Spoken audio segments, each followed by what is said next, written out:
ମା ହାତ ରନ୍ଧା ଦହିବରା ମୋର ଫେଭରେଟ୍। ତ ସକାଳୁ ସକାଳୁ ଉଠିକି ଦହିବରା ଖାଇକି ବାବା ଆଉ ମୁଁ ବାହାରି ଗଲୁ ସାଇଡ଼୍କୁ।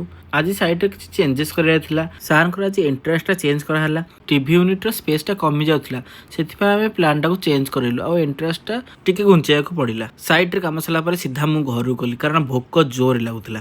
ଆଜି ମା ଦହି ପଖାଳ ସାଙ୍ଗରେ ଛତୁ ଭଜା ଆଉ କଲରା ଭଜା କରିଥିଲା, ତା ସାଙ୍ଗରେ ସନ୍ତୁଳା। ସନ୍ତୁଳା ତ ମୋତେ ଏମିତିରେ ପସନ୍ଦ ନୁହଁ, ବଟ୍ ଖାଇଦେଲି। ଦେନ୍ ଗୋଟେ ମିଟିଂ ଥିଲା ଆର୍କିଟେକ୍ଚର ସାଙ୍ଗରେ। ଆର୍କିଟେକ୍ଚର ସାଙ୍ଗରେ ମିଟିଂ ସରିଲା ପରେ ମୁଁ ଚାଲିଲି ଘରକୁ, କାରଣ ନିଦ ଜୋର ଲାଗୁଥିଲା। ପଖାଳ ମାଡ଼ କରିଥିଲି ନା।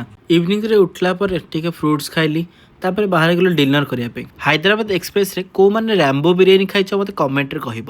ମୋତେ ତ ଏଇ ବିରିୟାନୀଟା ବହୁତ ଟେଷ୍ଟି ଲାଗେ। ଯଦି କେବେ ଟ୍ରାଏ କରିନ ତ ଟ୍ରାଏ କରିକି ଦେଖିବ। ଦିନବେଳା କାହାକୁ ଟାଇମ୍ ହେଉନି ବୋଲି ମୋ ସାଙ୍ଗମାନେ ସବୁ ମିଶିକି ଆମେ ରାତିରେ ଶୋ ବୁକ୍ କରିଥିଲୁ ଧୁରନ୍ଧର। ଆପଣମାନେ ଦେଖିଲେଣି ନା ନାଇଁ ମୁଭିଟା? ମୁଭିଟା ଯଦି ଦେଖିନାହାନ୍ତି ଦେଖନ୍ତୁ, ବୋବାଲ ହେଇଛି ପୁରା। ଆମେମାନେ ହେଲୁ ସବୁ ରାତ୍ରିଚର। ଘରୁ ୱାନ୍ସ ଗୋଡ଼ କାଢ଼ିଛୁ ମାନେ ଆଉ କ'ଣ ରାତିରେ ଘରକୁ ଯିବୁ? ଜୟ ଜଗନ୍ନାଥ କହିକି ଗାଡ଼ି ବୁଲେଇ ଦେଲୁ ସିଧା ପୁରୀ ଆଡ଼େ। ପୁରୀରେ କ'ଣ କ'ଣ ହେଲା ମୁଁ କାଲି କହିବି। Tata bye bye.